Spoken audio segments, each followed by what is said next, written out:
Well, as summer approaches, more families will be taking off to travel. And joining us this morning with some cybersecurity tips for your holidays is online security expert David Papp. Good morning, Dave. Good morning, Mike. Yeah, so you're saying summer holidays approaching, percentages of people who book their holidays online is just going through the roof at this point, who pay for their holidays online. And there's all kinds of things that one should consider when you use the web and you travel. So let's talk about the biggest online threats to travelers these days.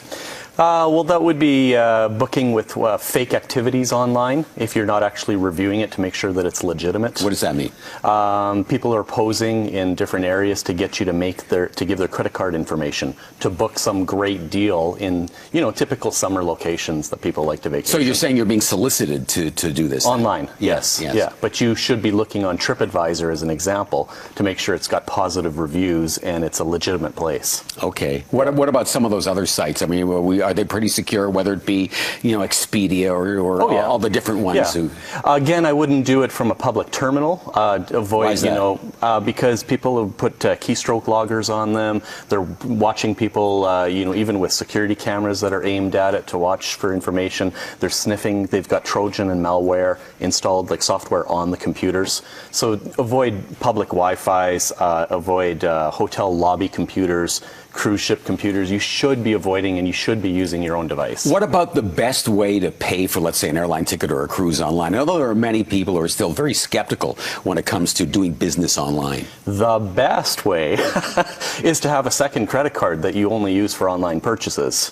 Because if that credit card ever became compromised, you would just cancel that credit card, and you'd be on your way, and you didn't have to worry about all those pre-authorized charges that you have to redo on your main credit card. Okay, now something again we mention all the time with social media, with Facebook more than Twitter, but Facebook it's just huge. People go away on holidays, and they feel obligated to tell the world that they're away, and they share while they're away too. While they're away, which it sounds like a good thing. People always say, "I want to see your pictures, keep in touch with us." So they figure, you know what? I'll just put them on my Facebook page, and anybody who is my friend or alleged friend can take a look at that. But you say that's not such a good idea.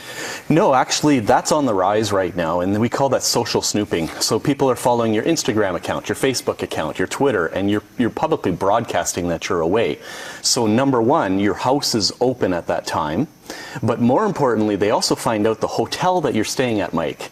So all of a sudden, you're going to get a phone call or an email that's going to happen a week when you get back from the trip, or a day later, that's going to be pretending that they're from the hotel, asking for your credit card information because there's some incidentals that have to be covered, and people will willingly give that because it sounds legitimate. Oh yeah, I forgot about that. But never agree to something like that, because if you've given your credit information already, there's no reason they're going to say, well, we lost your credit card number, so now we'd like it again. That's never going to happen. They never leave the hotel until you've settled your bill. Right. Okay. Something else that can really catch you would be roaming fees, using your cell phone while you're away, that type of thing. So what do we need to think of when traveling with your devices? Be very aware of whether you're on Wi-Fi or you're on your cell data, because that could cost you quite a bit. Depending on the country you're in, there's typically roaming plans or SIM cards that you can buy, assuming that your phone is unlocked, which, on December of this year is finally going to be something that's required by the CRTC on all cell phones sold in Canada.